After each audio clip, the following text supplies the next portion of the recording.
Have you ever felt your phone vibrate in your pocket and your whole body lit up before your mind even caught up? That small jump of hope. Hold on to that feeling, because by the end of this story, you'll understand exactly why one boy stopped feeling it completely and how losing it saved his life. This is the story of Daniel, and this is Hidden Lessons. It was late autumn when we meet him, the kind of season where the trees let go of things without being asked twice. Daniel was 23, a little hunched from years of trying to take up less space than he actually deserved. He worked at Baxter's Hardware, folding paint charts nobody read, stacking screws nobody thanked him for. Every morning, before his eyes were even fully open, his hand reached for his phone, not from habit, from hunger. A hunger to be remembered by someone before the day asked anything of him. His mother had left when he was 6. His father, Walter Sr., stayed, but only in body, sitting most mornings with the television humming and coffee going cold in his hand. Somewhere in that silence, Daniel had learned a dangerous lesson without anyone teaching it directly. Love had to be earned, attention had to be chased, and silence from someone you loved meant you'd done something wrong. That lesson followed him everywhere, like a shadow that grew longer as the days got shorter. At Baxter's, Ryan leaned on the counter every Thursday with the same tired smile. "Hey man, you're always so chill about closing. Mind taking it again?" And Daniel, who had promised himself all week he'd say no, heard himself say, "Yeah, sure, no problem," watching Ryan's shoulders relax with a relief that was never for him. Then came the Friday that cracked something loose. Marcus texted the group about drinks at Finnegan's. Daniel arrived to find the booth already full. 6 familiar faces laughing at something he'd missed. No chair saved for him. Someone glanced up and said, "Oh hey man, grab one from over there," without pausing the conversation. Walking home under flickering streetlights, his phone buzzed, his stomach lifted, the way it always did. Marcus had tagged him in a photo. Daniel wasn't in the picture. He'd been tagged in the location, not the memory. He stood there, breath fogging in the cold, staring at a notification that meant nothing at all. The second crack came weeks later, and it cut deeper. Daniel had quietly saved for months to help his father with a car repair. He handed over the money without a word. His father just nodded, muttered, "Appreciate it," and turned back to the television. No look in the eyes, no hug, just silence, swallowing the room whole, the way it always did in that house. The third crack broke something open completely. Baxter's was hiring a shift supervisor, and Daniel had covered more shifts, fixed more mistakes, stayed later than anyone for 2 straight years. He assumed it would finally be his turn. It went to Ryan. Ryan even laughed. "Thanks for picking up my slack, man. Guess it paid off, for me at least." Daniel walked to the back room, sat on a stack of paint cans, and cried without trying to explain it to himself. That night, he didn't go home. He walked toward the river, where the streetlights grew dim and the leaves gathered in wet, forgotten piles along the bank. That's where he first saw the old man, silver-haired, wrapped in a long gray coat, sitting on a wooden bench with a small dog curled at his feet. He wasn't looking at Daniel. He was looking at the water, like it owed him an answer it had been withholding for years. Daniel sat at the far end of the bench. Silence stretched between them, oddly comfortable. "You've checked that phone 6 times since you sat down," the old man finally said. "Sorry, force of habit," Daniel murmured. "No need to apologize to me. Apologize to yourself. You've been waiting your whole life for that thing to make you feel chosen." Daniel's throat tightened. "How would you know that?" The old man turned, eyes kind and strangely tired, like he'd lived this exact night once himself. "Because I wore that same look for 30 years, he said. "Come back tomorrow if you want to understand why." His name was Walt, and Walt did not hand Daniel his wisdom all at once. He revealed it the way the river revealed stones, slowly, one at a time. Only when the water grew low enough enough to see them. On their second meeting, Walt tossed a stone into the current. "You keep saying people don't respect you. Tell me, when was the last time you said no to someone and meant it?" Daniel had no answer. "That's the answer," Walt said. "People don't disrespect you because you're unworthy. They disrespect you because you've never shown them the cost of taking you for granted." On their third meeting, under a sky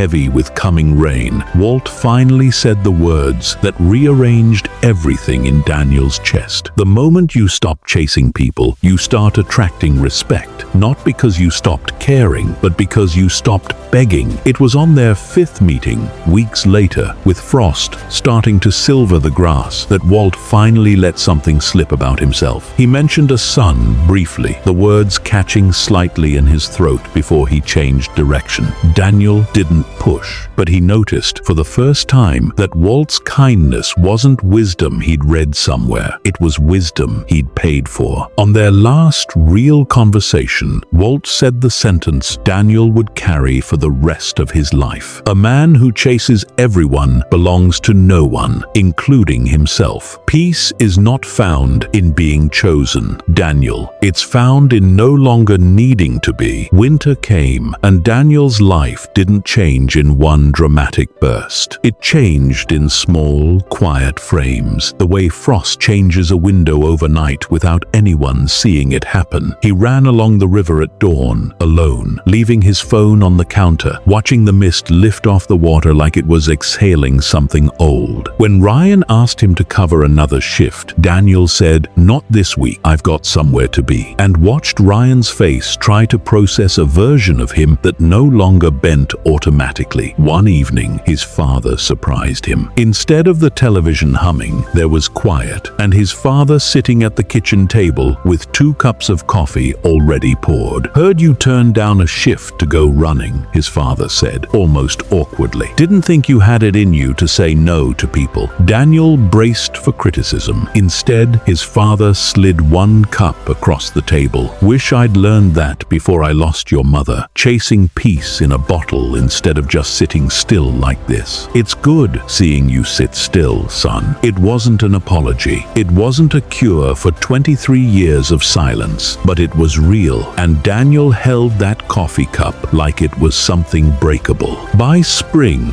Marcus finally noticed the distance Daniel had quietly built, the way people always notice once someone stops orbiting them. They met at Finnegan's in the same booth, but this time only the 2 of them. Marcus turned his glass slowly, not quite looking up. "You've been different," he said, distant. "Did I do something?" Daniel exhaled. "You didn't do anything, Marcus. That's actually the problem. I kept showing up, and you never had to." Marcus frowned. "That's not fair." "Maybe not," Daniel said, "but it's true. I spent years always being available, and you never noticed because I never left." Marcus went quiet. Then he asked, "So what now? You don't need any of us anymore." Daniel shook his head. "I don't need you to prove I matter anymore. I'd still love to be your friend, just not your backup plan." Marcus looked up. Then softly, he said, "Next time, I'll text you first. Not because you ask me to, because I want to." Neither of them said much after that, but for the first time, the silence between them felt earned. Not long after, Daniel returned to the bench, hoping to thank Walt, but the bench was empty. No dog, no gray coat, just still water and a folded note beneath a stone. "If you're reading this, you no longer need me to remind you who you are." Daniel never saw Walt again, but some evenings, when the light touched the river just right, the bench somehow looked less empty. Almost a year later, Daniel sat reading at his kitchen table. His phone buzzed behind him. The old Daniel would have grabbed it instantly. This Daniel kept reading. It buzzed once more, then went silent. He never looked back. A few weeks later, a nervous 17-year-old started working at Baxter's, always apologizing, always checking his phone. One evening he asked, "Sorry, am I being annoying?" Daniel smiled the way Walt didn't used to. No, but can I tell you something? Nobody told me at your age. The boy nodded. The moment you stop chasing people, you start attracting respect. In that moment, Daniel had become someone's Walt. You were never broken for wanting to be loved. You simply confused chasing with belonging and being available with being valued. The world does not remember the people who chased it the hardest. It remembers the ones who became worth chasing. So tonight, when your phone vibrates, don't reach for it right away. Sit with the silence and ask yourself, have you been chasing them, or have you finally become someone worth chasing back?